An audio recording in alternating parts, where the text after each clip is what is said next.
anyone in here already use or have used either SQL Server Analysis Services or Azure Analysis Services? Okay, a lot of people done SQL Server Analysis Services. And then I think you'd asked this before, I didn't catch the hands. Who has actually tried out or looked at Azure Analysis Services directly in the Azure portal, or a couple of people? The usual suspects probably. Okay, great. So feel free to ask any questions you want about as we go through this in here. So I'll just kind of give a quick overview. You guys probably already know, but I'll kind of give you a little bit of the history. So the engine, tabular modeling engine that's in Power BI Desktop, the Power BI Cloud Service, Excel, Power Pivot, is the same engine that we have in SQL Server Analysis Services. It's kind of, we have one engine that multiple teams work on to create different features, and it's a shared technology. The in-memory cache that we have is a column store, so we call it internally Vertipack. And this is basically how the magic Power BI works. It's a very fast way. Once the data is processed and put into memory, it's a very fast way to process BI queries. All of this DAX magic, which is a really good intro into why you might consider using Azure Analysis Services, is a good example of the type of things that we can do in this engine. And there's a lot of capability that's available in the engine, and kind of in some ways only scratching the surface of it as we start using doing models and things in Power BI. Well, the long and the short of it is that we've had this technology in SQL Server for several years, and it's now part of the Power BI product and Power BI service. But Azure Analysis Services it's about taking the same programming model and surface area that we expose in SQL Server on premises and having a sort of a symmetric offering in the cloud. And it's really complements Power BI's product in that sense. So you guys have probably seen it, but there's a method in Power BI Desktop that I'll show you, which is about Live Connect, and you can connect from Power BI Desktop or the Power BI service. You can connect directly to an analysis services model. Typically, you have to go through the gateway to get to it on SSAS on premises. And so what Azure Analysis Services enables you to do is use a fully managed cloud service in Azure that has that same kind of enterprise engine that you're using in the cloud. And I'll go through some reasons why you might want to do it. So like I said, ask some questions. But conceptually what we're doing is we're taking that same engine that we have on premises and making it available for you to use easily in the cloud. And you can still use Excel and Power BI to get to it. And you know, the point of this topic for these pictures is that as I talked about the engine, the main thing about analysis services tabular models is it's really the standard for how we think of these BI models. You know, we have this MDX, this multidimensional engine that we've had before. We built this tabular model, and so, for example, if you have customers that use things like Tableau or Excel a lot, you might consider using Excel. Now we have analyzed in Excel and Power BI now, which was a great addition. And you think conceptually what that's doing is it's using Excel, the same method Excel uses to connect to SSAS. We're using that method to connect to the Power BI model that you have loaded in the cloud.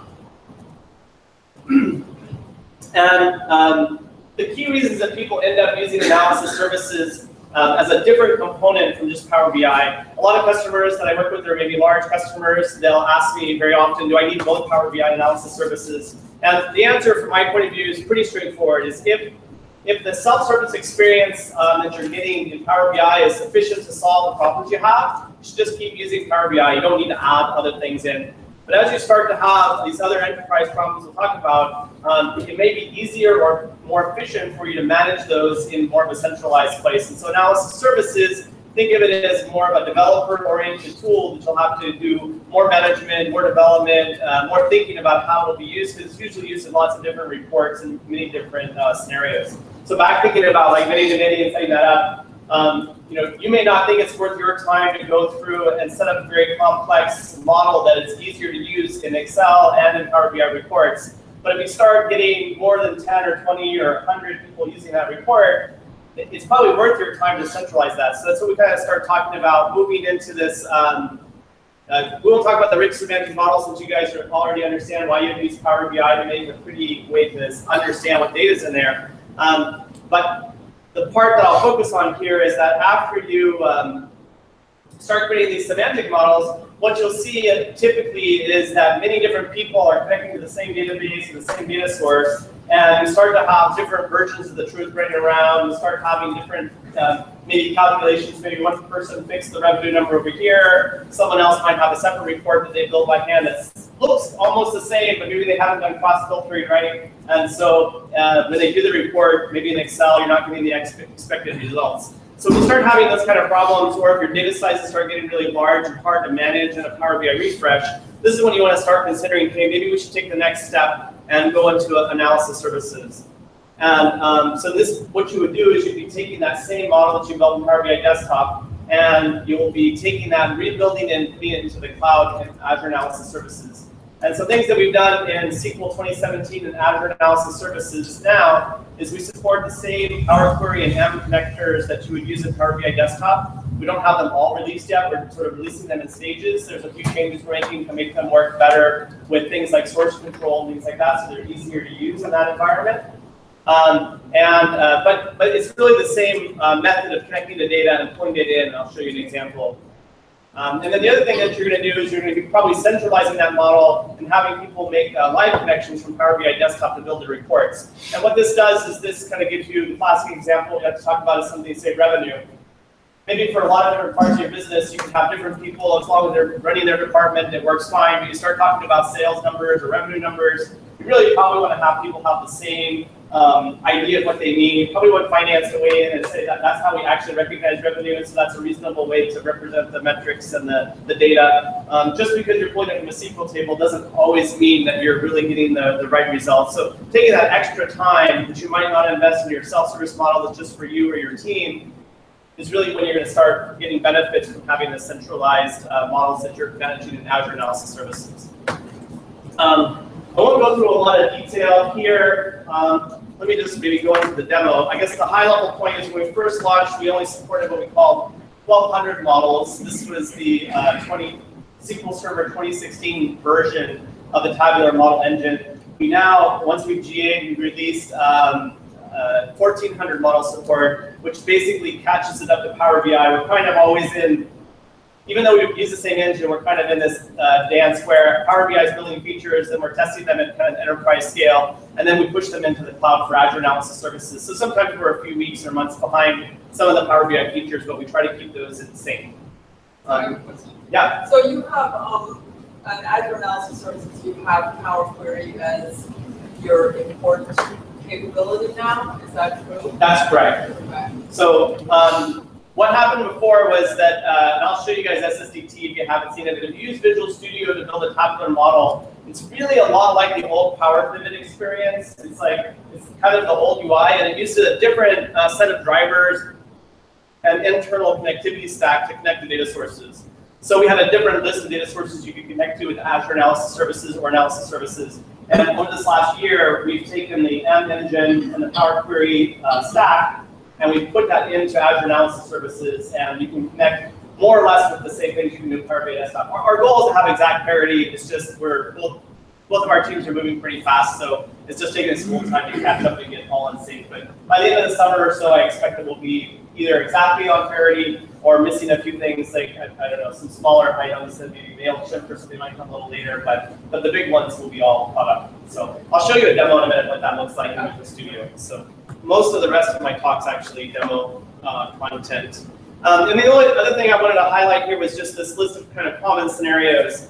One of the areas that's very valuable to use analysis services is if you have larger models. You know, today that there's a, well, actually, let me ask the question before I talk about it. Do people know what the model size limit is in Power BI? If I said that there's a compressed model size limit, who knows what that is? Who thinks they know what that is?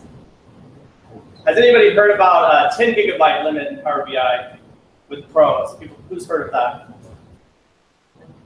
Okay. Yeah. Well, so let me explain mechanically how it works and what that means to you. So what happens when you connect to a data source, let's say you're just connecting to something like SQL Server files, the process in Power BI Desktop is the same thing that happens in the cloud service. It uses drivers to connect to that data source, goes through the Power Query and M engine. We compress that data and we store it into this column store they call Vertipack, and that's what's stored in these PBX files. And that's why when you do after you do the connection and you import the data, your PBX file might go from 10K up to 20 megabytes or 50 megabytes or something like that. And what the limit is in Power BI, there's currently a Power BI has a limit where that compressed file size, the size of the data on disk, think of it as your PBIX file, cannot be more than 1 gigabyte. And that's a lot of data because we compress typically about 10 to 1, maybe a little bit better than that. So depending on what you're connecting to, it can be a whole lot of data. But we do have a lot of customers that are building Power BI desktop files, sticking them into the cloud, and they're refreshing them, and at some point they get bigger than 1 gigabyte, and they don't work anymore in Power BI service. And with Power BI Premium, we're raising those limits some, but there's still a point in time in which the sort of standard way to refresh a file in Power BI desktop and Power BI service is not going to work for you. So if you have a larger data set, in your guys' examples, it may be something you're not hitting yet, or it may be that you haven't gone to that detailed data. So a pattern we'll see is maybe you're pulling daily sales numbers from your stores. But what you might really want for analysis, and you get all these these complex patterns like many-to-many added in, you may actually want all the transactional detail. Well, once you pull all the transactional detail, you may be going from 20 million rows of data to 200 or 300 million rows of data. And at some point, depending on which data you're sticking in the model, you might get to these larger model sizes. And I'll talk a little bit more about, I won't go into too much detail on it unless you ask questions at the end. But analysis services, one of the key differences right now is that you can set up what we call partitions for processing.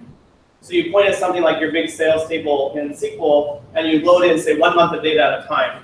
And if you're building up these very large files, that might take you 2 or 3 days to load all the data, and it's a whole lot of data. So you mentioned the refresh process, okay? So within that refresh process, you said that it basically takes your data and then multiplies it by a factor because it refreshes it. How does that process work? Yeah, so what happens when you so the question is, what happens when you refresh? I kind of really quickly described what the refresh process does. But essentially what happens in the Power BI service today when you set up a refresh schedule, let's say you refresh once a day, what it does is it goes through the semantic model, and I'll show you the JSON in a minute, but it goes through the description of the model. And that description includes the data source you connected to with Power Query, and it pulls all the rows over from that data source, or it might be multiple data sources if it's Excel and SQL and Facebook, whatever. So it pulls all that data in. And then what the analysis services engine does on all that resulting data, it processes it and actually compresses it a lot into this column store, which makes these queries really fast. And this is why all this table-oriented filtering by columns. So so it loads it in the VertiPack. And what happens in Power BI Desktop is it loads everything in the VertiPack each night, so it refreshes all of the data. And so you might actually get complaints from the DBA or something where your Power BI refreshes are doing lots of processing overnight, or you're doing it every hour and it's taking load on the database. We want you to turn off your refresh or do it less frequently. That's typically because you're pulling a lot of data from the database at one time to refresh these models. And you only hit this problem as the models start getting larger. If you're pulling like 10,000 rows or 1 million rows, probably your DBAs probably aren't that worried about it. But when you start getting these larger models, especially what we see is people start building these smaller models and they leave them in production for a while, and pretty soon now you have 3 years of data instead of 2 months of data. And this is when people start kind of running out of room and the models start getting too large. And then what happens in analysis services, it has a more complex programming model for refresh, but it lets you do fine-grained refresh and say, I want to refresh just the sales table, and I want to refresh just yesterday's data or last month's data. And that lets you do these really small refreshes that are much faster, both for the database and for the processing performance. And so this kind of complexity right now, we don't have a good way to expose in the Power BI service. And so this is kind of the times that we'll start switching over to analysis services. It's an example. There may be some other examples. But does that kind of answer the question about? Can I ask you another question? Yeah. In June, we actually changed the compression for the PBIX files. Correct. Does that have any application back to the model? And was that your team or is that the desktop team? It's done in the engine, so it's done by Jeffrey's team, which is that part of the engine team that works directly in desktop. Yep. We improved the compression. We're always doing different things to improve the overall compression. The primary amount of compression that we do in the column store index didn't really change a lot with that change. Okay. So you're not going to see dramatically lower compression rates in your Power BI desktop files. But you might see some. We have changed it a little bit. I think it's called like X9 Express. I forget what the name of the internal name is. But there were remember in the advisors DL there were a few people who were seeing dramatic differences. It must have just been the characteristics. It depends on your data pattern. What I'm really saying broadly is I don't want to set people's expectations incorrectly. So you can use the June build that came out. We have the new compression in the June build. And you can reprocess your data in Power BI Desktop and see how big your PBX file comes out. You might actually see better compression. So results can vary. But still, right now, I still use about this 10-to-1 as an approximation for the compression you'll get from the source data to what's stored in Vertipack. Okay. Does that make sense? So the other thing we talked about a little bit was this on-demand with the partitions. This makes it easier for you to do refreshing smaller amounts on a higher frequency interval. And then in Azure Analysis Services, because it's a PaaS service that we run for you in Azure, if you have enough money, you can make these really, really big. And so you can have these really, really giant models. Probably unless you're working with a client that has a whole lot of data or your company has a whole lot of data, you may not enter into that space. But certainly it's available. And this is kind of one of the things that gives you some confidence that you won't outgrow your model.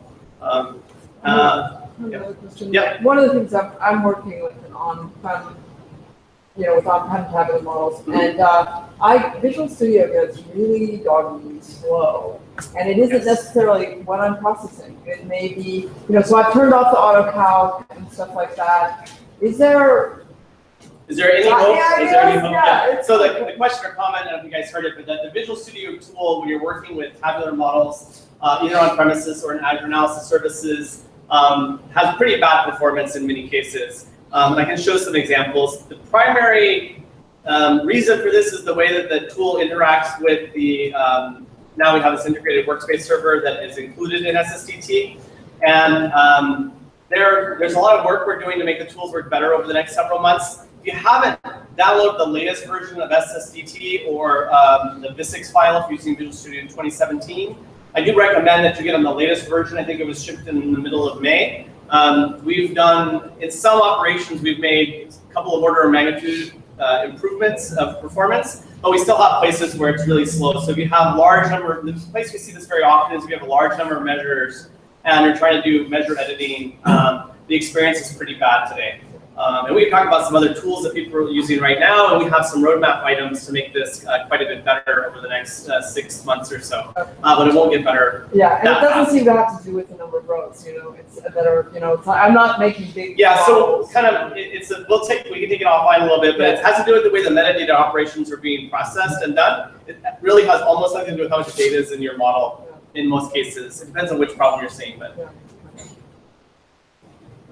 And then the last point here, we talked a little bit about Visual Studio. So one of the other differences between doing a Power BI desktop file and doing a tabular model for Azure Analysis Services is that the tabular model analysis services is all persisted in a text format that you can add to source control. So if you're working in a team or if you just want to manage changes over time, then you can add those files and check them into Visual Studio Online or Git and have a workflow that manages source control around those files. So, and then there's tools for deploying those changes and things like that. So you can create more like a CI/CD type environment for yourself if you have developers and you're going that direction. But it's not required to do all that work to just start using Azure Analysis Services. So I don't want to get too much into the development part unless you guys have questions about the Visual Studio parts of it. I'll show you how it's used. But so just a comment, using the integrated workspace with version control has not been a real good experience for me because of the very long file names. Okay, yeah. And folder lengths. So you're adding the data file to source control, the data folder. It happened de facto. I found that if I made a point of storing it separately, then it wasn't an issue. Right, okay, yeah. So this is a good point, and I think it's something we can address maybe with trying to figure out how to address it, but the kind of, what the point is that when it's a little bit like PBX file, when you do processing in PBX, the file size starts to get really large. Even if the data, like if you look at all the metadata about your file, you only have a few, a small amount of measures and a small amount of data because most of the data in the PBX file is the actual data that's being used by the engine for answering your questions. And so there's a similar pattern when you use integrated workspace server, which is a mode where it's a little more like Power BI desktop, where it loads the data just into your local process and persists to disks. There's a data folder that has all that data in it with these really long paths. And that's really not intended for source control. I think it's kind of an oversight on our part that we probably added it without really intending Don't include your bin folder or any of the additional folders outside of the project itself. Yeah, no, that would solve the problem. Yeah, makes sense. So I'll show some examples. It's a little bit abstract, so I'll show some examples of what we're talking about. So one thing I'll start with, since I'm kind of coming from the Power BI direction, this is a not very beautiful Power BI desktop file. It just has a bunch of data from AdventureWorks. You know, probably you guys have seen these kind of examples a bunch of times. So this is a Power BI desktop file that I built from the SQL data source. Okay, and so what I'm going to do is I'm going to show a way that you can start using Azure Analysis Services without having to learn too much about Visual Studio and go through all these things. So we're coming out with, in about a week, so this is going to be not available when you go home, so you have to kind of keep an eye out in the Azure blog. So in about a week, we'll have this new experience becoming available that we're calling right now we call it the AS Wizard, or the Analysis Services Web Designer. And so what this does is just gives you let me explain why we have it a little bit. So in Power BI Desktop, it's a great modeling experience for building your model, looking at your data, and building reports. And it generates these PBIX files. We are building this web experience that eventually will be hosted in the Azure portal to give you ways to manage and interact with your Azure Analysis Services server in the Azure portal and in the web. And so one of the first steps here is we have this new experience that we're coming out with. And what we're trying to do is just make it really simple to see what's available in there and make small changes without having to do a heavyweight thing like Visual Studio, or right now you can't round trip back to the Power BI Desktop. And so one of the first things I'll do, this is a list, I just navigated the site and I logged in with my credentials. It basically listed all the analysis services server I have in my subscription. I just have a bunch because I work on the team, so normally you probably have one or two of these. You probably have like a developer server, which is a really cheap one that you can play with and start using. And so this is just opening one of them here that I created this morning, and all I'm going to do here is do add.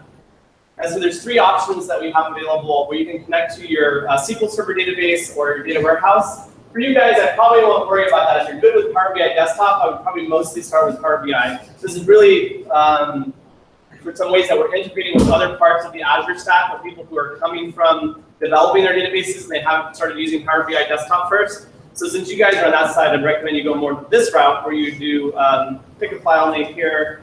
So test here, so Portland test. All I'm going to do here in this experience is pretty straightforward. I'm just going to go to the C drive here. The C drive, everything in one folder.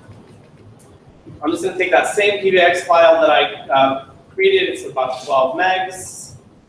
And I'm going to import this. What this does is this uploads it into the service.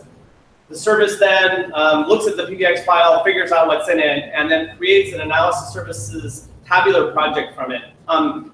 One of the reasons it's a conversion right now, as I mentioned earlier, we don't support all of the data sources. So like, let's say right now you had a Facebook connection in it. We don't support Facebook yet in the Azure Analysis Services. So it would find that connection and then not add it to the model, and it'll give you a warning. But if you're using the few of the really easy standard ones like SQL or I don't remember the whole list that's currently supported in the first import, but we'll have it on the blog. So we have basically a white list of the things that we can add in. And so this is a safe way to get a model that's at least a starting point. And then it might be taking a minute because I'm actually connected on my phone and get the Wi-Fi working. So it's uploading a little bit. We'll let that sit for a second. I'll do a couple of things and we'll come back and see if the import worked here. It usually only takes a few seconds to get that working. So I guess another question I'll ask is, who has used the Azure portal for other things? A few people. So the Azure portal is where Microsoft's cloud offerings for things like virtual machines or Azure SQL databases, it's the place you go to manage all of those things. So the normal place, this web experience you can start with to kind of get started quickly, but the normal place that you go in Azure to do things is you go to this thing called the Azure portal. And I'll just walk through a quick example of creating a new Azure Analysis Services server. You guys can see what the experience is like. So all I'm really trying to show you here is actually you can get a $150 Azure credit by just doing your first sign up if you've never used Azure before. And so you can create an Azure Analysis Services server, play with it a little bit, just all on the free credits. It doesn't cost you anything to try it out. As opposed to Power BI, there's not a free mode for the Azure Analysis Services. And once you need to pause it and turn it off if you're not going to use it, we can say we'll charge you, use all your $150 up if you just leave it running. So all you do basically is you go into this new button. We have a lot of examples. It's I think we navigate to it. It's under Data and Analytics. It's called Azure Analysis Services. And let's create a quick one really quick here. Yes. Are we in Portland actually, or? You are. Sure. Down for. It's called Pearl. Pearl. Yeah. Yes, sir. Okay, and let me pick the right resource group. It's like I want to do a demo of one of the things in here, right location. These are the pricing tiers. If you guys, have, you're willing to be a little bit nervous about it, you can go see the prices. Azure Analysis Services is pretty expensive. But the basic tier is a good way to start. I'm going to use the developer tier here. So this is listed as a monthly estimate. Azure Analysis Services is actually billed by the sub-hour, so we actually bill for the minute. So whenever you have it running, I'll go ahead and create one really quick. Whenever you have it running, then it will charge you for all the minutes it's running. If you pause it, there's no charge for using it. So if you just want to do some experiments, you get that $150 credit. You can go try it out for a few hours, pause it, come back next week and play with it some more and start and things like that. You can start and stop it. Usually pause and resume for a smaller model will only take maybe 1 or 2 minutes, typically like that. If it takes more than about 10 minutes, there may be some issue going on that we want to kind of find out about. Usually it's a couple minutes. Okay, this is all standard UI from Azure. So obviously, I'm new to Azure here.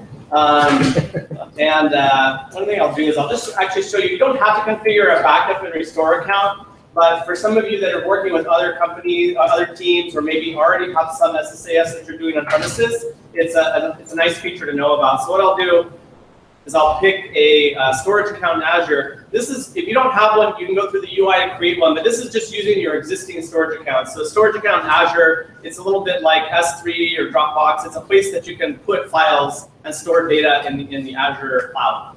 And so I'm going to set this as my backup folder, and I'll show you why I'm doing that in just 1 second. The other thing you can do, there's a feature we support that are called storage keys. I'm going to set this to expire in 2 years. You can pick storage keys other ways that have different expirations. So this is really an advanced enterprise feature. If your IT department has rules about how SSAS tokens are supposed to expire, so that means nothing to you. Then don't worry about it. Just pick that you'll be fine. Okay, so I'm going to create a server really quickly. What this is doing essentially is this is going out and in the kind of old world, doing all the stuff that you'd normally do to set up a server and get you infrastructure and get you machines and bandwidth and all that stuff. It does that all for you. It's usually relatively quick. Let's see if it's available yet. So what I'm doing here, I'm just navigating to the Azure Analysis Services icon and the shortcut key. This will list them all. Like I said, in most cases, you're going to have one. Let's see if it's been created yet. Some of this performance is my portal as well. It's not just data. There we go. It's created for us. And Bret, before this can be set up, we have to enable Azure Active Directory. Is that correct? I'll explain that in just 1 second here. So the question is, do we have to have Azure Active Directory to use Azure Analysis Services? The short answer is you used to have Azure Active Directory. Now we support live IDs, or what we call Microsoft accounts. And so we've added a feature, and I'll show you how this works. What happens in the Microsoft Cloud, if you guys aren't familiar with it, since you're all using Power BI Desktop and hopefully using the Power BI service, you probably already have AAD and AAD accounts, and you can just use your work account. And for a lot of people, that's the way their machine is set up for work, and it's just the same account that you'd use the federated login if your IT department's already connected you to the cloud in Azure. And most people end up doing that for Office 365 and not just for Azure purposes. But if you haven't, you can use a Microsoft account like you might use on Xbox, or a consumer, what we basically consider a consumer account. And you can create an Azure subscription with that consumer account. And we just released a feature that lets you use those live IDs. There's one problem with it, which is it works from Power BI Desktop and Excel. But if you try to upload those models to Power BI Service, Power BI Service doesn't support live IDs at this point in time, or Microsoft accounts, and doesn't support B2B accounts, which is, I'm kind of going a little fast here, but a B2B account is another way. I'll show it in the UI in a minute, but a B2B account is where you can invite people from another company. So like, let's say you're working at Contoso and you want to work with someone in Fabricam. The Azure portal now has a method to let you send that customer an invite, that user an invite, And once you send an invite and they accept it, then you can add them to your analysis services model, just like you do RLS and Power BI. You can add them to roles in Azure Analysis Services, and they have access to the data from their Power BI desktop or their Excel. Those features are being planned for this next half of the year for Power BI, or some of those features. Microsoft accounts aren't what B2B is. And so you'll be able to use this in a Power BI service by the end of the year, hopefully, if everything goes well. So this created the server for us. Like I said, you can pause it. The thing we were talking about, admins, there's a list of people who have full control of the server. You can add groups in here. You can add, if you have security groups in Office that you probably may already use in Power BI, you can add them here. I will just add a live ID to show what I meant by this. Let's see if this is enabled here. So this is actually a Microsoft account. This is not my corporate identity. This is my Hotmail login. And so when I select that, now if I'm at home and I don't have corporate identity at home, I can just log in to this machine just using my normal password for my email or my Hotmail. And so that's this is the feature we've added to let you, it makes it easier to try it out and evaluate, because maybe in your corporate environment, maybe you have to go through a process to get an Azure account set up and that kind of thing. You can just take your Microsoft account, go create a trial subscription, and go play with Azure Analysis Services without having to get IT involved. Unless you're in IT, then you guys can do it for everybody else. That's great. So whichever side of the house you're on. This is the backup folder. So when you're using,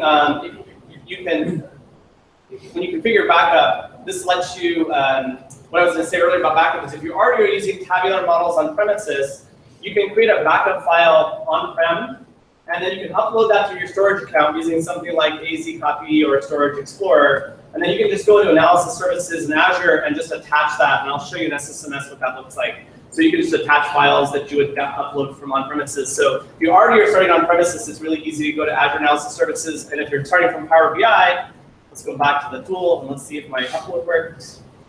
Okay, but I called it a Bret test, I think. So this is the model that I created on premises. And so what we'll do, instead of looking at this in the designer, I'm just going to open this in Power BI Desktop, and I'll show you what happened differently. So this model was in Power BI. It was a PDX file. I did that upload process, and now it's essentially already running in Azure Analysis Services. So the fastest way to get started once this UI comes out is just create a server, create a Power BI desktop file, upload it, and now you're using Azure Analysis Services, the very sort of primitive beginning versions of it. There's a lot more stuff that you can do. And if I wanted to connect to this with Excel or Tableau or any other BI tool that supports the normal SSAS connectivity stack, there's a whole lot of BI tools that work with it. We obviously love Power BI. It's our favorite Power BI tool, but there's a lot of other tools that are really great too. So you guys can try those out also. So this is that same model that I showed you, but let me show you in the data source settings. Before, what was, I don't know if you guys can see that. Before, this was an M statement that had a SQL server and a database and a bunch of steps to import data, rename tables, that had a bunch of complex stuff that was all done in M.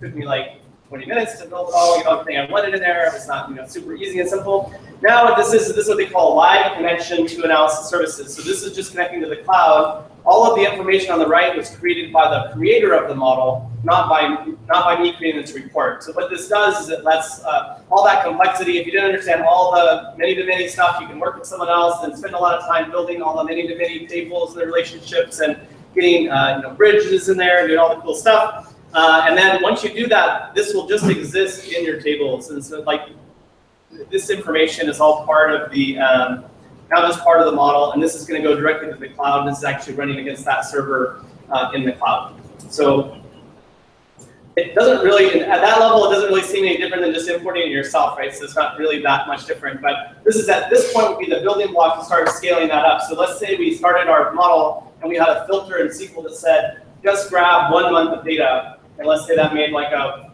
500 megabyte file of 1 month of data. Well, then what you can do is you can go into the tabular model, and I'll show you some information in the tabular model. I'll use this UI, and I'll show you SSDT in a second. But what this will show you is kind of the raw underlying metadata that we use to describe the tabular model. And you can go into this model and change that SQL statement. Instead of saying select just 1 month, you can say select star or all the rows, or create partitions 1 per year. And again, my phone. Yeah, go ahead. If you use Power BI Desktop as your development environment, your designer environment, you upload it to Analysis Services Tabular, and then you do updates to your model on the desktop, can you then refresh the model? Or is it a brand new model that Okay, gets so right now, the state we're at is we have enabled, with this new tool, we've just enabled import. And what import does is we look at all the data and all the metadata in the Power BI desktop file, and we convert it into this tabular model. And I'll show you a couple of the differences why we convert it today, but it's right now it's a one-way conversion. If you are interested in kind of migrating changes from a Power BI desktop file into Azure Analysis Services, which we think is a fantastic scenario, then what I'll recommend, and I'll show you guys the link, is watch Christian Wade's video. He uses an open source tool that he happened to write, but it's an open source tool that's really amazing. It's called Vism Normalizer. It plugs into Visual Studio. It lets you do schema compare between models and then control what changes you pick up. So maybe the Power BI desktop file has a bunch of bad changes that you're just messing around with. You don't want to take those, but you want to take a few of this measure is better, this measure is better, and I want to add this table that was added. You can use Vism Normalizer to merge that data into your model in the cloud. And then decide how you want to do processing and stuff like that. I would consider that an advanced scenario. That's why I'm kind of talking about it as just start with import and then start learning a little bit about doing development in Visual Studio. But if you already do things like schema compare with SQL, or if you already are good at doing merge and things like this, and you're kind of a source control junkie, then I'd say go down that route. It's definitely a much better way to manage your tabular models, even if you're doing all the development in Visual Studio, because you can have multiple people making changes, and maybe you want to push some changes into a test environment, push some changes into a production, and take them, stage them from dev, test to production. These kind of scenarios are really why we have a lot of rich tools in Visual Studio, even in spite of some of the performance problems we have right now, but it's still what we're trying to accomplish in those experiences. So, like, I personally consider things like Vism Normalizer, DAX Studio, like must-have tools for the advanced BI Pro. DAX Editor, hopefully soon we'll get a little better, but... no, I meant Marco Russo's DAX Editor add-in for Visual Studio. Yeah, the add-in, yeah. We're making some improvements in DAX editing experience in IntelliSense that hopefully is getting a little better. But you're right, so this one's not quite on my must-have list anymore, but it's still really valuable. There's some what I'm really saying, I know I'm talking fast about it, but there's some really great add-ins to Visual Studio that help you do more advanced scenarios and do interesting things that extend your development experience. But at that point, for now, you're completely in Visual Studio, so this is what we're looking at as the source of that model. And you can see that this has the SQL connection I was talking about and all that stuff. At this point, you can, what we don't enable now, we won't really have it working in the next 6 months. You can't then go back to Power BI Desktop, use that as your editing environment, and then convert back. We like the idea of round tripping. We just have a lot more work to do to kind of get a few things aligned between the way the tools work. Unfortunately, there's quite a bit of plumbing that relies on the way each tool does some things. And so it's going to take us a little more time. So I'd say probably, at least in the next 6 months, we won't have round tripping work. But you can do that Vism Normalizer trick to merge changes over, which is pretty useful. Thank you. I'm actively using it for source code control, managing changes between multiple developers, and it's actually working quite nicely. Yeah, Vism Normalizer is great, and Christian did a great job of getting it to work with this new file format that we call compatibility level 1400. This includes all of the M and Power Query stuff, and we actually had to make quite a few changes to the DMVs and I'm probably speaking Greek a little bit on the analysis services side. There's a lot of data you can pull out of analysis services from tracing and events and information that's going on within the server. And in Power BI, we really don't expose all that because it's a SaaS service that wouldn't be easy to use. But in the Azure Analysis Services, you kind of have full control of everything. And you can change lots of settings and look at lots of detailed data. You can also shoot yourself in the foot if you make mistakes, and so it's a little more powerful, but also has more responsibility that goes with that power. And this is basically the text representation, excluding the data file of the format. And this is what we would call the tabular modeling scripting language, Timsel, which is, you could read Casper's blog. He has a lot of details about what we've done in Timsel. But it's basically the same thing that drives Power BI, but this is in that text source control form and not in the PBX file anymore. So then I'll do one more thing. Is the compatibility level in Azure SSAS the same as Power BI Desktop? Or is that 2017? So right now, Power BI Desktop doesn't have a sort of directly published compatibility level they talk about. They talk about the June release and the May release and things like that. Under the covers, we're basically on what we call 1400 model support. There's one difference, which is they use a different way to represent these M connections today in the Power BI Desktop product, and we're still working on getting those aligned. There's some additional metadata that we carry, and then they have some different metadata about the connections, which is one of the things that gets transformed on that that import process. So they're approximately on 1400, and at some point we'll probably be in exactly the same compatibility numbers. But right now, PBX files don't advertise a compatibility level. They just work in a certain version of desktop. And then I don't know if you've noticed, but if you have an old file laying around and you open it, it'll convert it to the new format for you. And so whenever you upload the service or use a new version of Power BI Desktop, it's always using its version. Right. So this is essentially the version of analysis services that will be released on-prem in SQL Server 2017. Is that correct? That's correct. So the way we think about it, so kind of the point of the question was for SQL Server on premises, will you use the same compatibility level and how does it work? So where we are at right now is Azure Analysis Services is using this 1400 model version that supports Power Query and M. And right now we're in a cloud-first model, so now it's GA and you can use that available in the cloud. And we'll add features to that. We're snapshotting that to release SQL 2017 this calendar year. And then that will be the version that's in SQL 2017. But we'll keep moving the cloud forward. So you'll see the next compatibility levels showing up in Azure Analysis Services. And then the next time we get around to shipping SQL, we'll take those features and drop them down. But like 1200 models between the cloud and on-prem are the same. So you can switch Azure Analysis Services to be in 1200 mode, and it works like SQL 2016.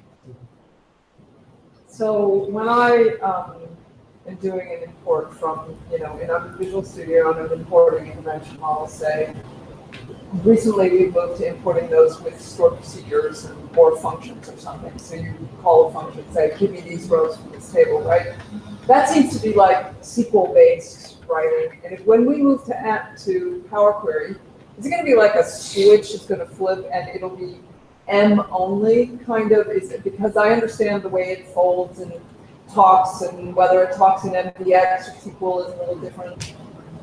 Yeah, so maybe I'll represent the question a little different way, which is that in Power Query and M, so if you just do a straight SQL connection, you can do lots of things in making the SQL connection that are essentially how you can talk to SQL. You can build views on the SQL side, then just pull directly from the views and have all the logic in the database. You can put more complex SQL, maybe using stored procedures and things in the way you access it. And I don't really know exactly which dialogues box you use that in Power BI Desktop, but there's ways to do that. And then when you introduce Power Query and M, you're able to do some of those activities in the Power Query and M script. And from a kind of call maybe an enterprise BI perspective, it really depends on what your workflow is. What I typically tell customers is, to the extent that you can have the data model managed closer to the data changes, whoever's making the schema changes in the back end, like putting them into views, that's an easier thing to manage typically, because then the DBA can write unit tests and they do a check-in or short procedures as well. So if you can keep that close to the data, that's often helpful. Where Power BI and tabular models with M come in handy is if there's some maybe distance between how projects are managed. Maybe the database guys only change stuff on a 3-month cadence or something, and you need to make a report that comes out next week, or tomorrow, or today you need to get an answer.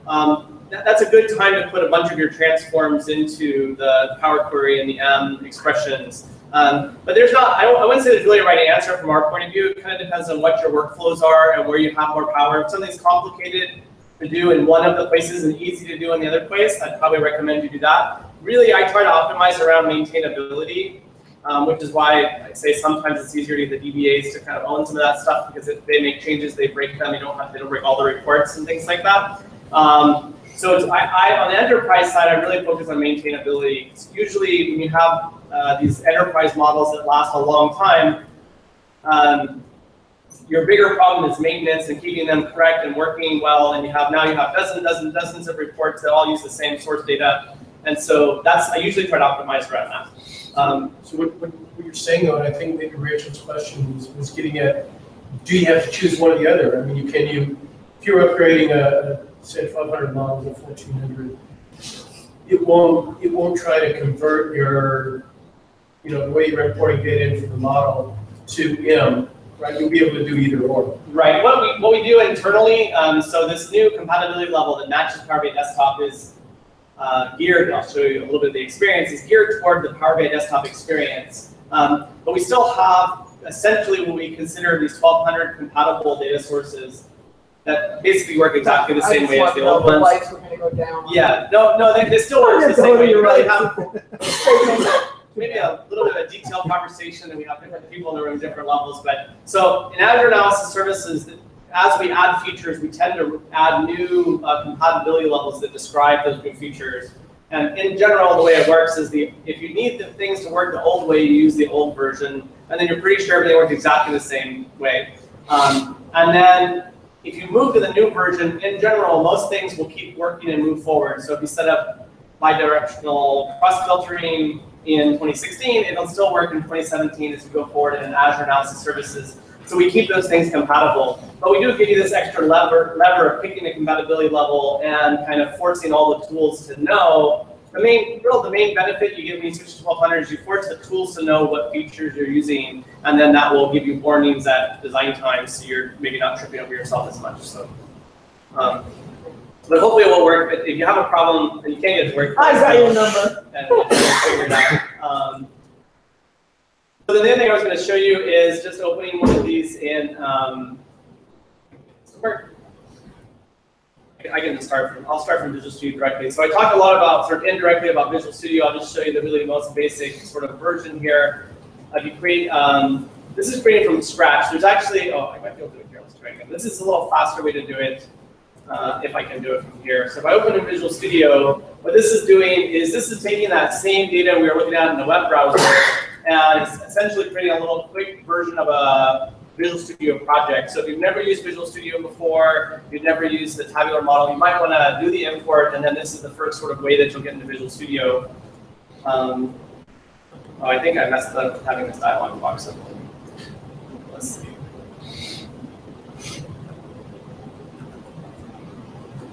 Okay, this is not the way I wanted it to work. This is not released yet, so we have another week or so. Let me go back to the other part of the I'll start it from scratch here. Wait to debug it. So I'm just going to create a new tabular project from scratch here and show you a little bit. It's a little bit like Power BI Desktop when you pick integrated workspace modes. So what I'm doing here is if you started from scratch and you weren't going to use Power BI Desktop as a starting point, now I'm going to use Visual Studio as a starting point. Integrated workspace mode means that it's like Power BI Desktop. It imports the data locally and you operate it on it locally. I'm picking 1,400 compatibility levels so I can show you the Power Query import experience. I think I have an example database name here that I can use. And then this is sort of the starting experience. This is Visual Studio. It has a project system that keeps track of different items. It has an ability to do deployment. When you deploy, it picks a target server that it goes to. I'll show you that in 1 second. This is a new feature that we added in the last maybe 6 or 7 months, which is the Tabular Model Explorer. If you think conceptually in Power BI, you have all these same things. They're just maybe in different panels or different tabs. So you have measures and expressions. And don't think you have perspectives in Power BI. Perspective, you might not use it to start, but it's a way to take a subset of your model and expose it to different users. So you might have a HR view of your data, you might have a finance view of your data, and so you get to build the same semantic model and then just let them see a subset of the columns and measures. It's really just a way to simplify the use. It's not a security feature. You really need to use row-level security. or column level security, which we have in analysis services in Azure. So if you want to lock down information, you really need to use the security system. So perspectives are just an ease of use feature. And what I'll do in here, I'll just do a quick new connection.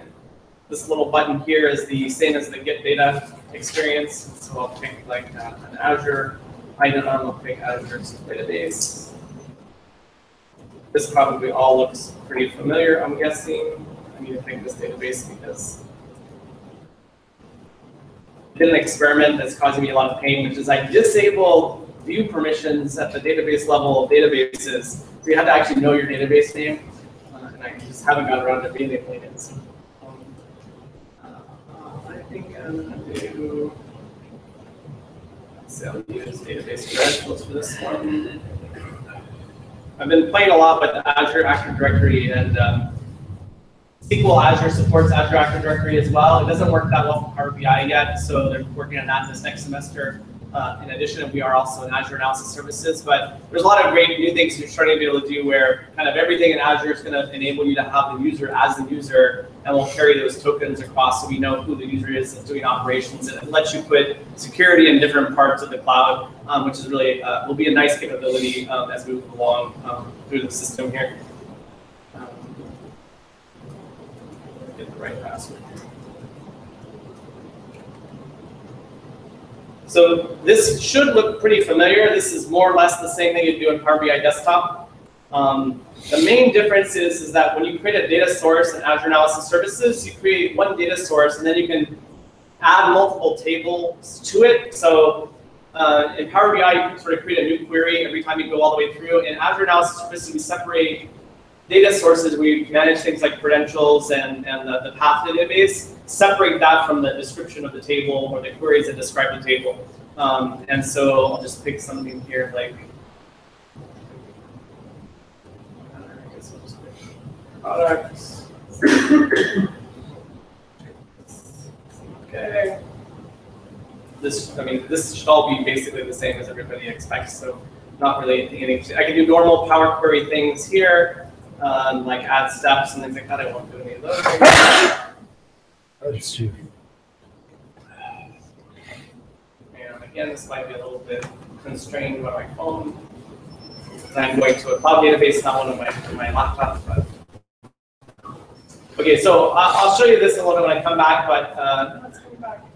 but you can see the basic experience of getting tables and things like that is similar between the two. One of the biggest differences in editing back to some of the user experience is right now you edit the grid for measures on this measure grid that we have right now. So you'll see this is a little bit like, looks more like Excel than Power BI Desktop. And so this is stuff that we're working on over the next 6 months.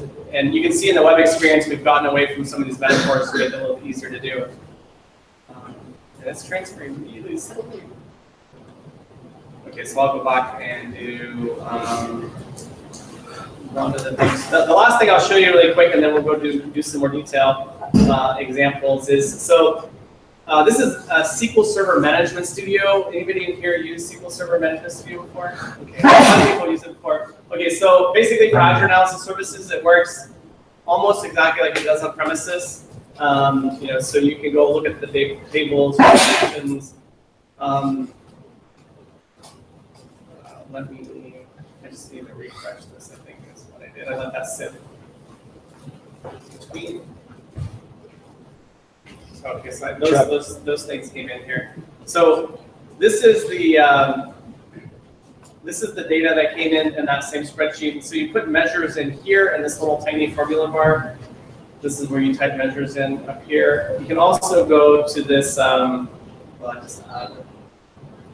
This is where the tables live. So one of the little differences is that in Azure Analysis Services, you can import new tables, and so the data source is really separated out from the tables, which are separated out from the queries. And the reason we do that, I think about, we have this partition process that lets you grab little bits of data from multiple tables. We really have to have all these objects as separate logical things in our model. And so this is some of the things that we've been doing to make, which I'll build numbers should be easy, right? It should be fast.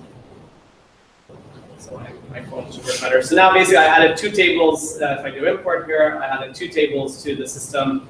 using that same data source. And so what this allows us when you're managing like an SSMS, if I go back to SSMS and I look at a database here, it lets you do things like manage the credentials of a connection separately. Like in Power BI, once you upload the service, you'll have a separate refresh page that lets you manage credentials for that data set. In Azure Analysis Services, you manage it as part of, conceptually, you manage it as part of the model. And so you see this is the, this is that connection of the one I uploaded. It started as a Power BI desktop file, but here it looks a little different because it has a lot of different information that we use in Azure Analysis Services. If you go in here and edit, you still get back into the Power Query experience to do changes. So you're still managing credentials in the same way you did in Power BI Desktop, but we store them in a different way so that we can manage things separately. An example of how people use this is they write scripts like in PowerShell that will say, upload your data to the test server, set the password or the credentials this way for the test server, copy the same model, maybe with Business Normalizer to help you in between for your data flow, to another server, deploy those changes, process those changes, but in production, set the password this way. So it's really geared more toward all these little steps around automation. I won't go through all the different things that you can do, but I'm trying to give you a flavor of what the differences are from just starting with Power BI Desktop. And so this is that same model in SSMS. And you can do things like something that's it's not easy to do in Power BI. Actually, I don't know how to do it in Power BI, but you can go and create sessions for debugging information to pull X events from your connections. So this is more of an advanced topic. Azure Analysis Services gives you lots of ability to do tracing of different kinds. And so I'll go in here. I will pick a event stream. Say OK.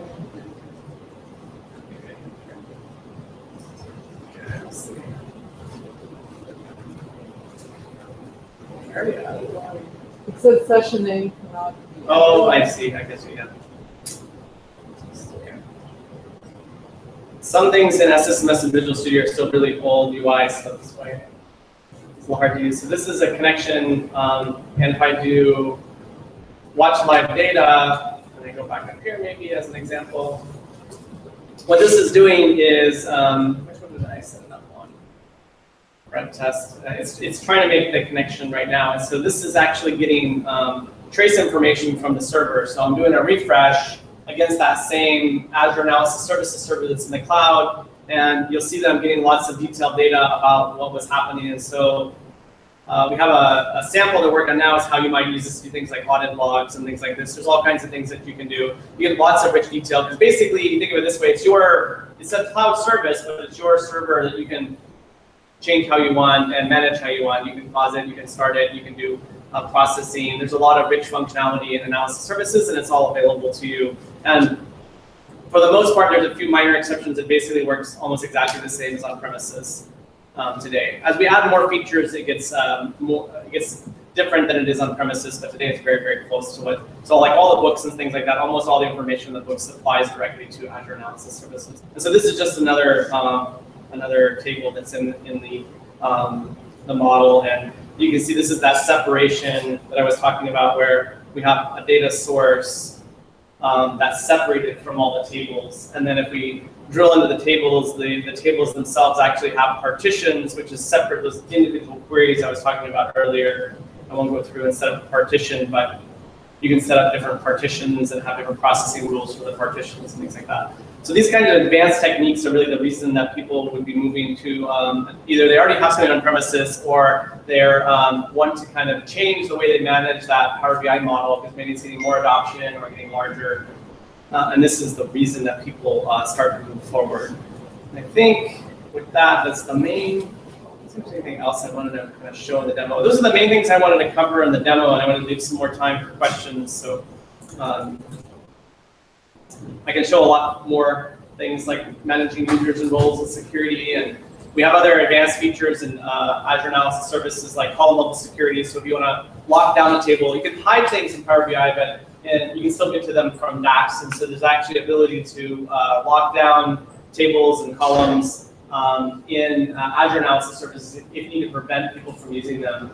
And it kind of works the way you want, which is if you have like a table that you lock down, but you still have a restriction enforced through filtering, things would kind of still work the way you want, even though the user can't access them through DAX and things like that. So there's a list of advanced features that you can do. And then also, if you want to use tools like Tableau or other kinds of BI tools that maybe are just compatible with MDX or something, app analysis services is kind of the de facto standard for MDX in the industry, and so a lot of those tools should just work out of the box. I think. So is there anything else that I wanted to show? Well, the other thing actually I was going to show, this is actually another thing that's about to be released, so it's not available to you yet. I thought I'd show it to you guys since we're here. We have a brand new feature coming out that seems like a small thing, but people who've tried Azure analysis services will be really excited. Which is we have this new thing called the on-premises data gateway. And what this does, it does something that you think is pretty obvious, but we just have it working now. It'll be shipped hopefully in a week or two. What this does is it lets me connect to existing gateways I've set up for Power BI. So let's say I already have a gateway I've set up for Power BI, or I already have a gateway I've set up for another Azure Analysis Services server. You can just reuse that gateway. And then once you connect to that, then the same way the Power BI service works with the gateway, Azure Analysis Services work with the gateway. Up until now, what you've only been able to do is set up an individual gateway for each AS instance in the cloud. And this is there's some benefits to it. There's actually one rule that kind of does not enforce in Power BI that I'll explain really quickly, which is the region right now has to be the same region as your Azure Analysis Services server. And so there's a new experience if you've set up the gateway, but if you've set up the gateway recently, but if you install a gateway, a new version of the gateway now, it'll ask you what region you want to set the gateway up in.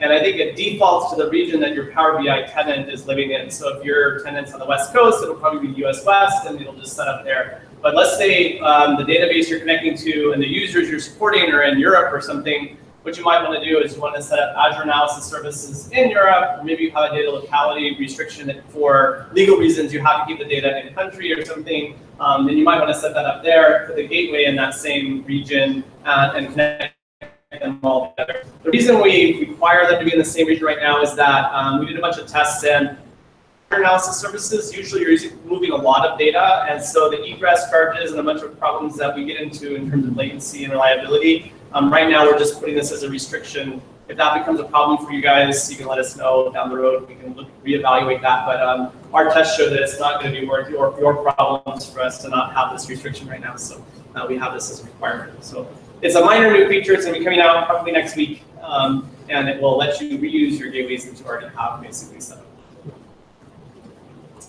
Okay, that's my overview of Azure Analysis Services. I'm really to answer questions, and we can talk about pay premium or whatever else.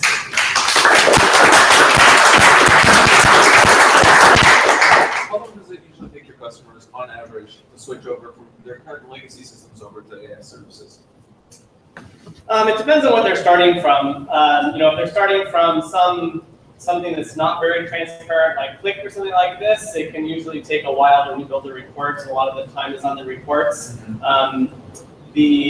Before we had Power BI, when you started from Power BI, if you try to rebuild the tabular model by hand with Visual Studio that you have in Power BI Desktop, it can probably take you a week or something to get it working the same way. It's quite a bit of labor if you have a complex model. So a lot of people, especially consultants, are looking forward to our, so you can kind of upsize the model very quickly and get started from there.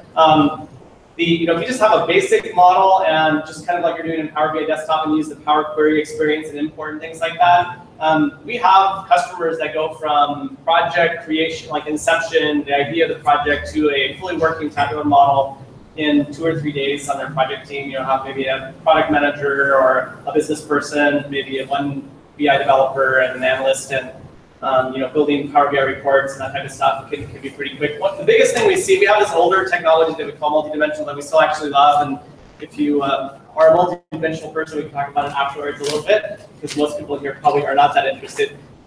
But the biggest difference we see between tabular and multidimensional is that the agility of tabular projects, people are just a lot faster at making changes, and this Vertipack engine is really pretty fast. And so unless you make mistakes in DAX with how you're doing your filtering and when you do your table expressions and how your iterators work in DAX, outside of bad DAX queries, which is why you want to use DAX Studio and look at Vertipack Analyzer,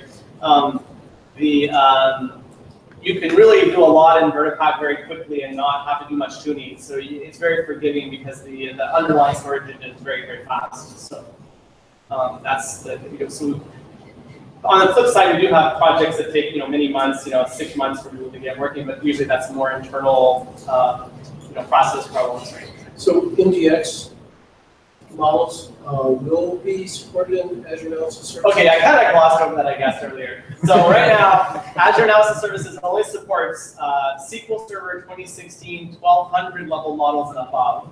There was a version that we supported before called 1103 that we don't support in Azure Analysis Services. And today, we don't have any support for multidimensional models. MDX as a query language is still supported in Tabular. So you can connect tools like Tableau and things like that. But multidimensional models are not currently supported in Azure Analysis Services. And so if you have multidimensional models and you're working with either Azure Analysis Services or Power BI, you'll still need to put those into the gateway and run them on premises. Is that on the roadmap, or is that? It is definitely something we're figuring out what we're going to do. So we're supportive of multidimensional. We really have a lot of multidimensional customers. Honestly, I think maybe 70% of all of our deployments are multidimensional in this range. But we don't have a timeline that we're talking about yet. So if you're interested in multidimensional specifically, catch me afterwards. We might have some fun things for you guys to work with soonish. But not right away, not the next couple months for sure. We like Tabular. Tabular is great. One of the reasons that multidimensional has been a holdout for some of my customers, it's been ragged hierarchy support. I'm actually supporting a project right now that we did implement in Tabular and actually put it in 1103 compatibility mode so we could use bids helper to use hide member if. Haven't looked into this extensively, but I understand that there's support for that in 2017. Yeah, 1400 models support hide member if in addition to column security, column level security. Okay. There's a couple of things you can do with bids helpers that we don't do yet, but yeah, so we do have ragged hierarchy support that works great in Excel, and I highly recommend it. So it's a reason to upgrade to that compatibility version, even if you use the 1200 connectors. And you don't use Power Query and M, that would be a reason enough to upgrade, I think. Just have to talk my client's ops team into supporting a new server, sure. Yeah, we'll just have them put it on to Azure. Sure. And then it's no brainer for them, right? We'll get there. Well, the other thing I didn't show, but I just mentioned in this context of new servers and things like that, one of the nice things too in Azure Analysis Services is that you can pause whatever you want, and whenever you pause, you're going to get charged for anything. So go do some development and pause the server, and there's no charges at all. We don't charge you for storage or anything, because really the models are pretty small compared to the price of the server. And the scale them up and down. So you can start at a small version, and let's say you have low load, 3 weeks out of the month. You can keep it at like an S0 and have a smaller version, and then crank it up to an S4 for 3 or 4 days, and end the quarter or something when all the queries are coming in, and then scale it back down. So that's another benefit that we see for on-premises. A lot of people on-premises have existing solutions. They've already paid for the hardware. They don't really want to move. But when they start thinking about their flexibility and agility, they've probably over-provisioned on-prem already, and they don't want to add new servers. And so at least for our larger customers, we see a lot of people taking that end of scale up and scale down. So I can help them manage their costs. So it's a good way to make all the employees take holidays off. Just turn the server off. We've been talking about data catalog, Azure data catalog recently. I'm just curious if there's integration with Azure Analysis. That's a great question. The short answer is there's no specific integration. That's the short answer. It is something that a lot of our large enterprise customers beat us up about all the time for both Power BI and Azure Analysis Services. It's stuff that we're looking at. What's the right way to connect them together? And I think there's nothing that prevents you guys from making good use of a data catalog on your own, but you would think there'd be some easy way to integrate them together and they would kind of know about each other more directly. We're not at that stage yet right now. So. But if you have, what I would say from my point of view, you have specific scenarios that you guys are trying to accomplish, and data catalog may be exactly the right way to do it. We'd be interested in hearing those, because I think one of the things we just haven't made much progress on are we know a lot of different things people talk about for data catalog. We don't really know much about what people are really doing with data catalog from our point of view in our team. So there's a lot of discussion about it. We're not quite understanding all the actual use cases. And then we mostly get beat up by Power BI compatibility. So like it's right now lower on our priority list. So things like imports higher on our list of things than that data catalog. Well. Mentioned about like the data size after compression. So when we get a certain limit of price changes, we are trying to monitor the size after compression instead of daily. Is that it? And you mean in Azure Analysis Services or in in Azure Analysis Services, really what you need to look at is not really the size. Azure Analysis Services works a little bit differently than the constraint in Power BI service. What you need to look at in Azure Analysis Services is in metrics. Well, I don't know if I uploaded any models to this server. Oh, did I upload one model? Or I just created it? I think I just created it. Okay, so I just created this model, or this server. It has almost no memory in it. So actually not QPU. QPU is like the equivalent to like virtual cores. What you want to look at is the memory. So this is a bunch of perf counters essentially you get from your Azure Analysis Services instance on this metrics tab. There's also an API in Azure that lets you pull all the metrics data from Azure. We haven't got around to building a Power BI desktop that connects to the Azure service and things, but it would be a good sample for us to do. And so you can see that the runtime and a bunch of stuff that we do in Azure adds up to about 500 megabytes of data size. That's just the environment for SSAS, all of the objects we create for being ready to do work. If I go look at another one, let's go look at another one over here and see. Let's see if I have a taxi one in this. You don't send people to Casper's old Power Pivot workbook anymore that is the same? Well, yeah, so actually I CMVs? can comment on that. Let's see if one of these is up and I can get numbers from them. So you guys have probably seen all the taxi demos, and we even did another taxi demo at the Data Insight Summit. The magic behind the taxi demos is this. Let's look and see how big the taxi demo is. Christian Wade in his video did our biggest taxi demo yet, which is 10 billion rows. We're working on the next one, which is pretty cool, even bigger. But so this is actually 55 gigabytes of memory. And so unfortunately, we don't have, so there's a comment about Casper has a Power Pivot that you can download and will analyze, it'll access the DMVs and get a bunch of information about what all the tables and columns are and how much space they're taking. It's like 7 years old now. It still works. Yeah, well, of course it does. This is important because part of the point of analysis services is a lot of stuff just keeps working for the next 10, 20 years, but that's part of our goal. Like we cut off at 1103, but like 1200 and forward, it'll just keep working. But you also need some room for queries, because when queries are materialized and you start doing all of these fancy things and you're doing cross-filtering and all this stuff, a lot of that time we have to fill up some of that data into the memory, not just getting it from the storage engine. And so you need some room for memory. And then processing, depending on how you have your partitions set up, you may need more or less room for processing. So a pattern we see quite often is people will scale up, do processing, and scale back down after they do processing. But really what you want is if you need at least a few gigabytes, I would probably say maybe 10% of the extra space for just query scratch space, depending on how many users you have and how complex their queries are. But you'll want some scratch space. We don't have really good prescriptive guidance right now on like when you should scale up. I guess my rule of thumb is if you have some memory space, you don't need to scale up. You only scale up if you need to compute. If your queries are too many concurrent users and they're slowing down, you need more cores. And the Vertipack engine is very, we basically run one query through one core at a time. They're just really fast. And so, if you have a lot of users and you're getting slower query performance and it's not a DAX problem, it's a storage engine problem, you probably need more cores.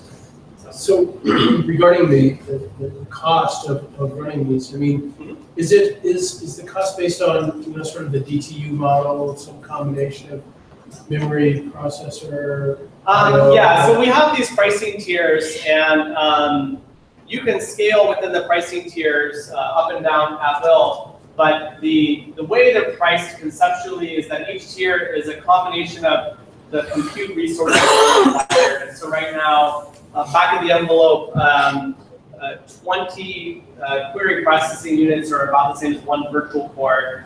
And so you know, you can kind of look at it. It's basically linear. So 100 units is scaling. It doubles your memory, it doubles your number of cores. And so we have, it's implemented basically in a lightweight container model that in the service, we have these really lightweight containers, and you get this dedicated, you know, memory and cores that you're working with in analysis services. And so as you scale them up, when you switch between an S1 and an S2, you're basically doubling the amount of resources you have available. What we don't have right now is we don't have a more fine-grained thing like they've done in SQL Data Warehouse, where you can kind of do these really small increments up and down. We have these bigger chunks that you move between.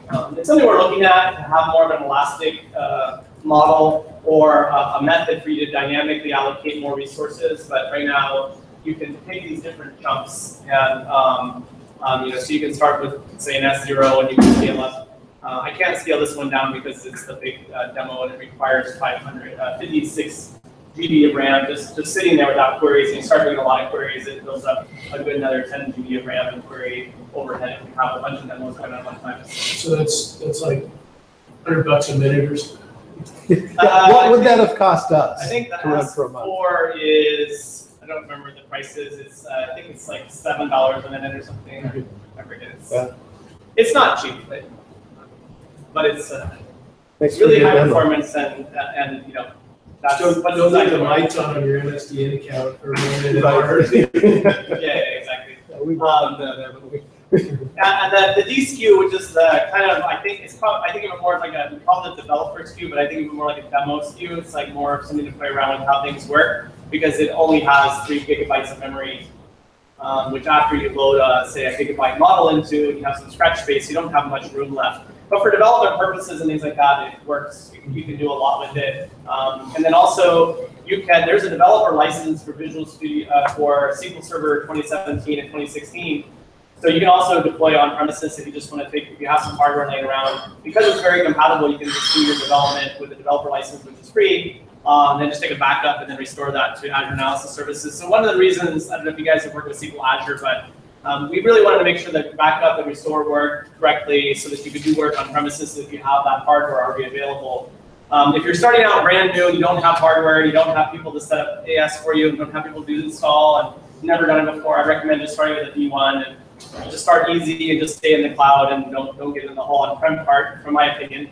But if you already have those assets or you're already comfortable doing that, you know, it's a fine thing to do development on premises and moving to the cloud. The only problem you'll end up having, maybe by the end of the calendar year, is that we'll have new features that are only available in Azure Analysis Services, and you won't have them until the next SQL Server release. So that's probably the only downside. But. So if you had a compatibility patch, you could conceivably do a backup from your Azure Analysis Services, restore that onto an on-prem? That may not work. So this quick we don't test right now, really. We have done our best to not make them fail, but the one that we're saying does work and that we want you to use is backup on-prem and restore to the cloud. The other features, there's like really only 3 features that are different. Is how users are managed. We use AAD identities, just like we do in Power BI. We use Bret at Microsoft.com. On premises, you use these domain name modifiers. So when you upload roles, normally you use the dash. I forget it's called ignore security switch. So it uploads the roles, but none of the security elements. And you have a separate script to manage those in the cloud. Then we don't support sync. There's a command in SSAS on premises that lets you sync databases to each other. Most people use this for replication and query scale out. We have another feature coming up the next half of the year that will do scale out for you automatically. So we're not supporting sync right now because most people only use it for this scenario. And then the other one is that backup is not. We don't really test this way. I haven't tried it recently to see if it works. So. We may even actively block it right now because there are some artifacts that we started creating in the cloud to help us work with Azure storage better that might be slightly different. We do anything we build on-prem, we restore to the cloud. but we don't really do this back down on-prem. But this is a requirement. We can look at our ability. Maybe we can have a mode that says, save as compatible backup file or something.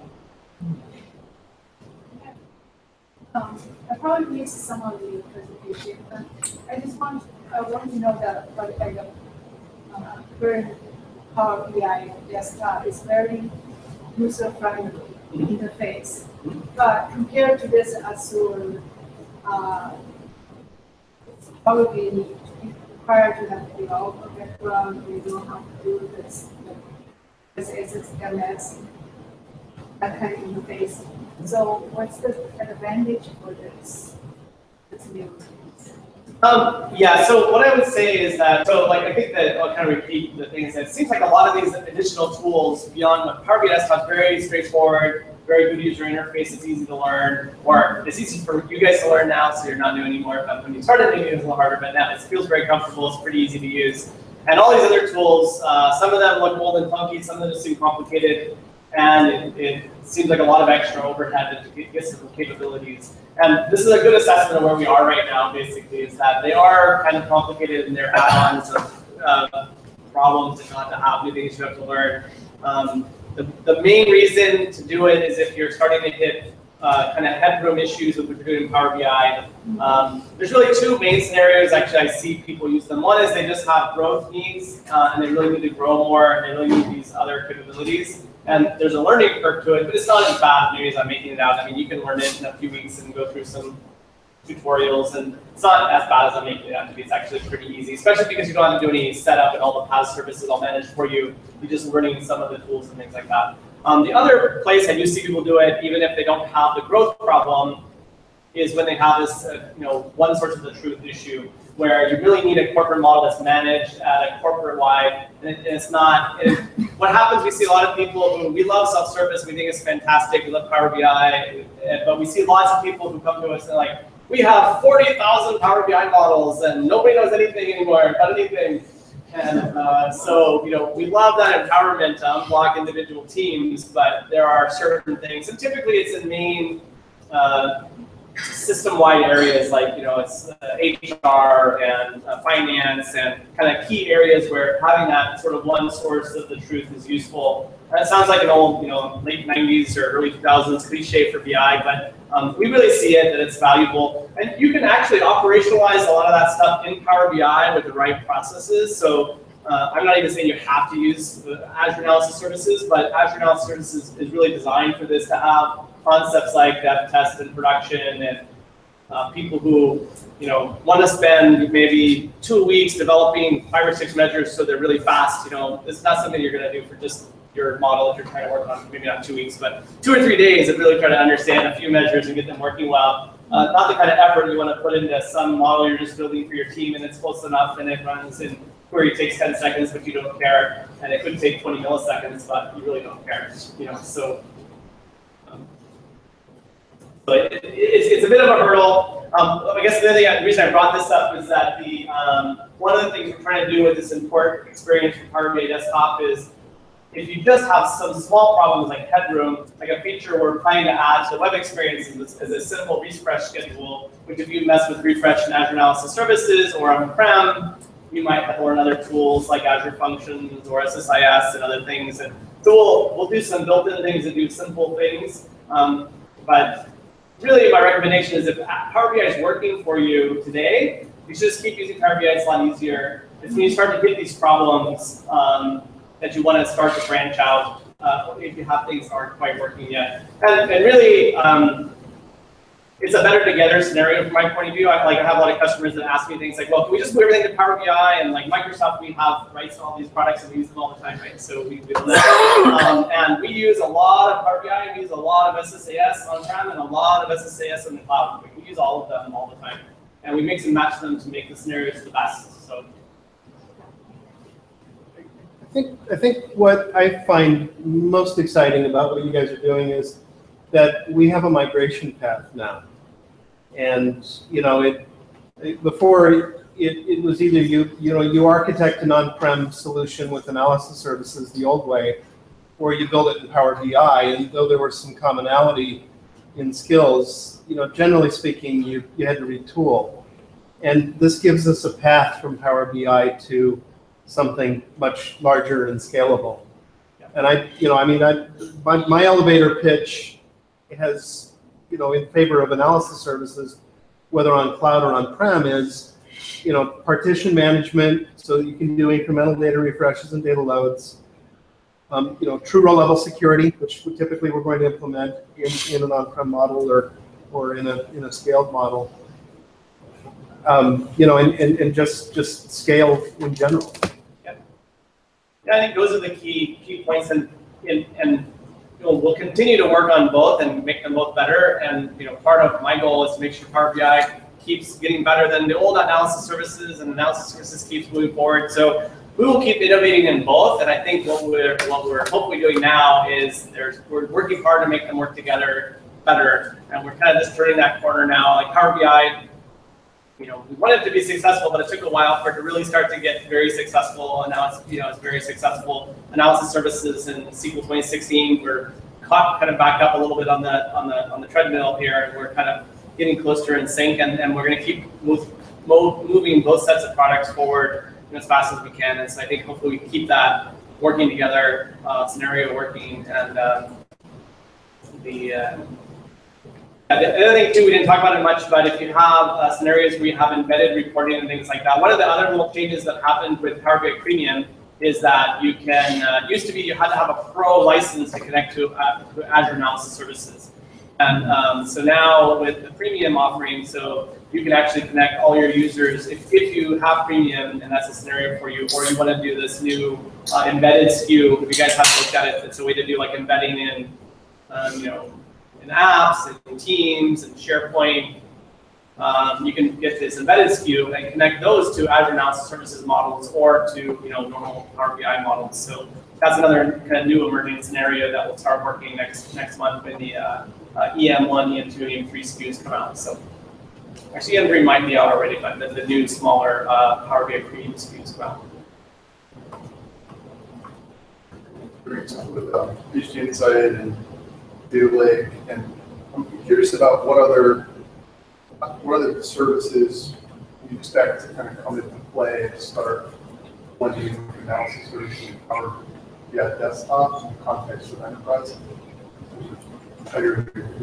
Yeah, that's a good question. So kind of where we are on that spectrum is that there's a lot of emerging data platform pieces that are coming available in Azure. And many of these have analogs on premises.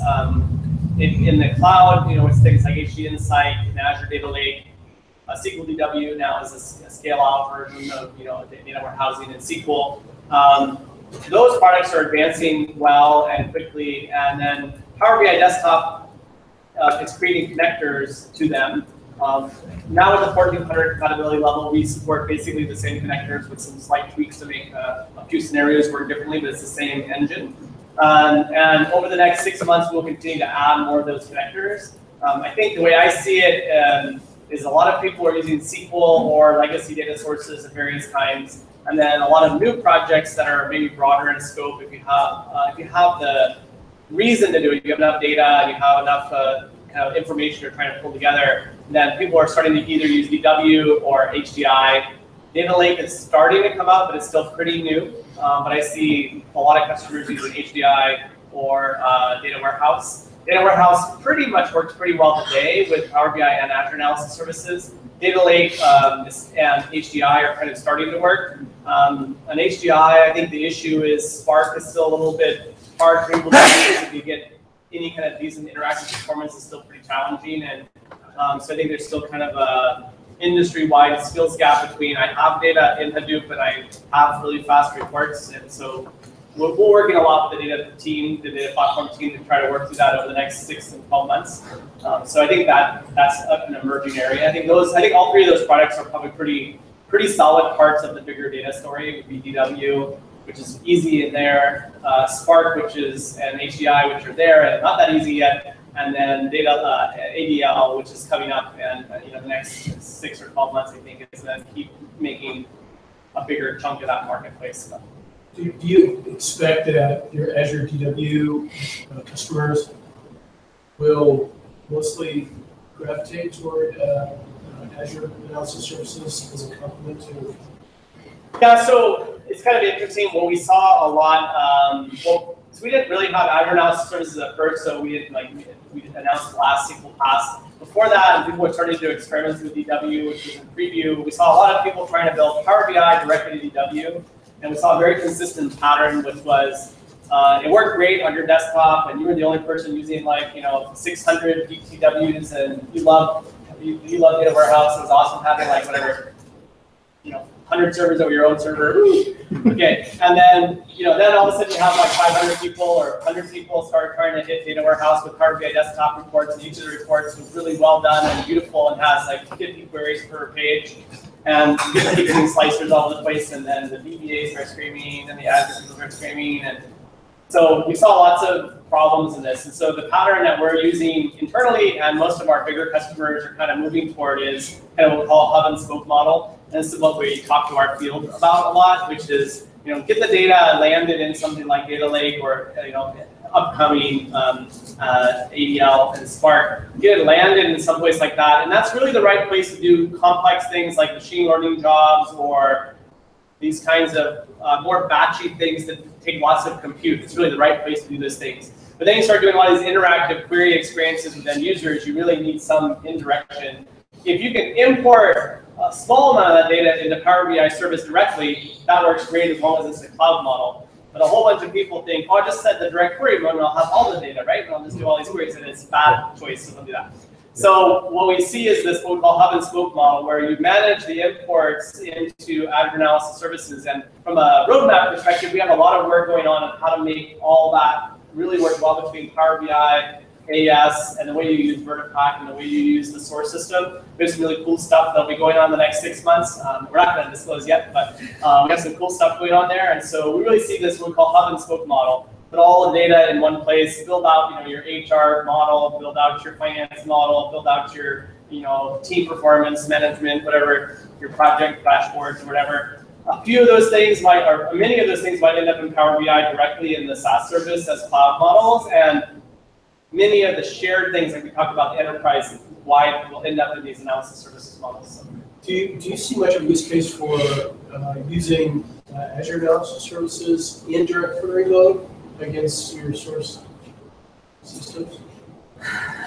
I mean, we love the semantic model, so we love the idea, but it's not practical in a lot of cases. So in general, I would tell people if you think direct query is a good solution for you and you have things tuned well enough, probably just build that in Power BI and just use direct query in Power BI.